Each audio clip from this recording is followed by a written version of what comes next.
Trump का 28 शर्तों वाला समझौता पुतिन को मंजूर है, मगर जेलेंस्की को नामंजूर।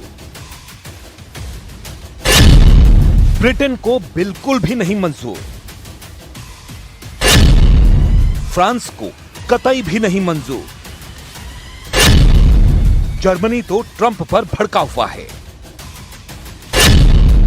अब नेटो चीफ ने भी ट्रंप का पीस प्लान खारिज कर दिया है। यूरोपीय यूनियन चीफ ने रूस से युद्ध फाइनल कर दिया है। रूस यूक्रेन युद्ध ऐसी विस्फोटक पहेली बन गया है जिसका हल किसी के पास नहीं है।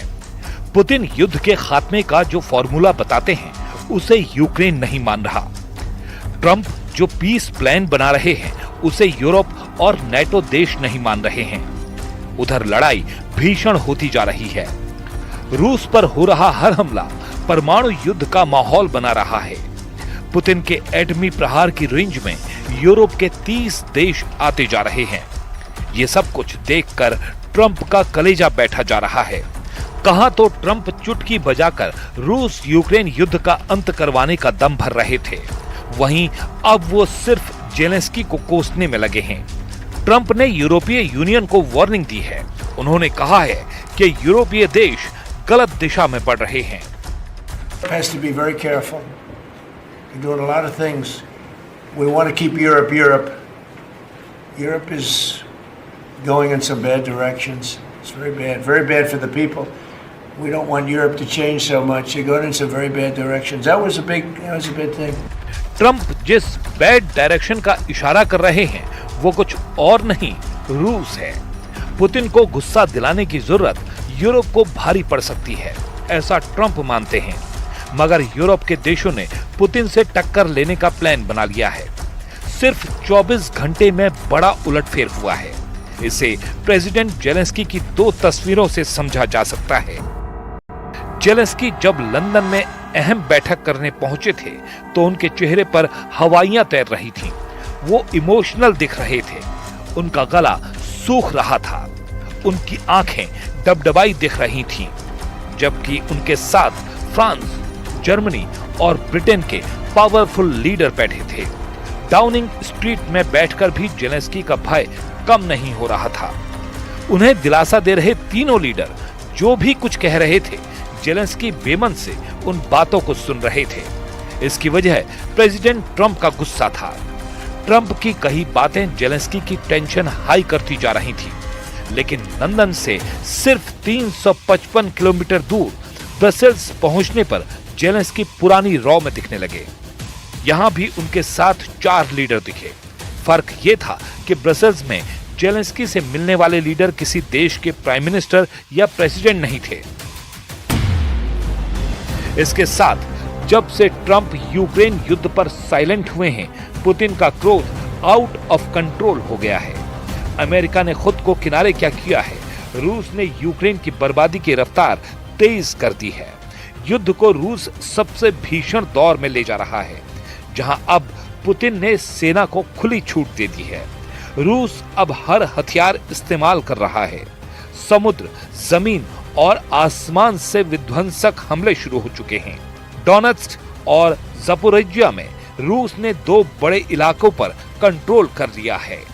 रोकोस्क में रूस की सेना बहुत बड़ी बढ़त बना चुकी है। रूस के army chief general Valery Gerasimov ने मिर्नोहराद में जल्द जीत का दावा किया है। जनरल वालेरी कमांड पोस्ट का दौरा कर ज्यादा से ज्यादा जमीन पर कब्जे का ऑर्डर दे दिया है। Объединенной группировки продолжает наступление практически на всех направлениях. В ходе доклада Верховному главнокомандующему 1 декабря об освобождении Красноармейска Верховный главнокомандующий обратил внимание и поставил задачу по разгрому подразделений противника в районах восточнее Красноармейска и в Димитрове. На сегодняшний день соединения и воинские части 2-й армии освободили населенные пункты Ровное, Рог и Гнатовку, примыкающих к Красноармейску с восточной стороны. В самом Красноармейске проводится проверка жилых кварталов, оказывается помощь местному населению, эвакуировано в безопасные районы более 200 человек. रूस ने यूक्रेन के खेरसोन में भयानक हमला किया है। खैरसोन में हवाई हमले के साथ रूस ने तोपखाने से बारूद बरसाया है। रूस के बमों के धमाकों के बीच खैरसोन में दुकानें बंद करनी पड़ रही हैं। Say the first 2 years after we returned were bearable. Сносно.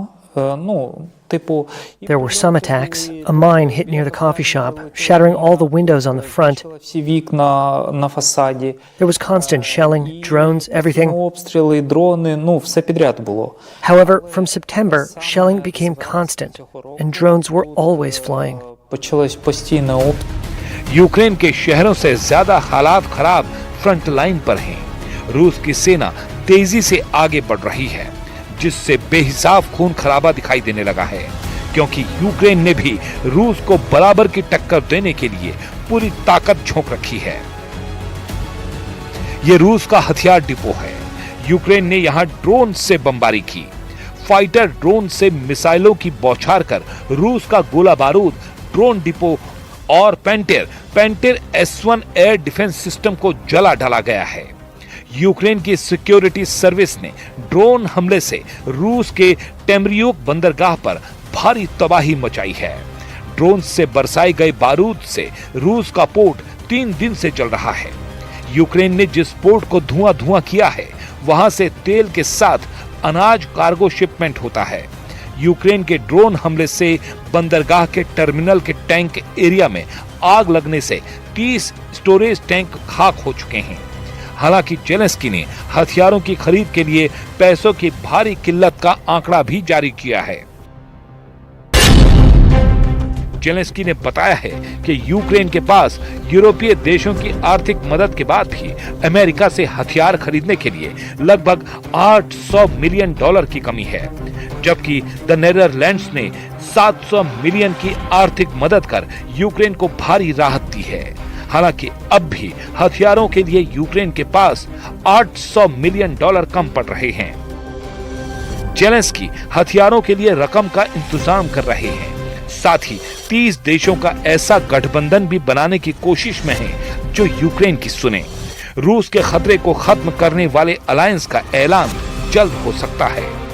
Сьогодні коаліція охочих є. Вона сформована, у нас є 30 країн. Сьогодні з ними говорили, частково буду говорити завтра з Італією, з Канадою.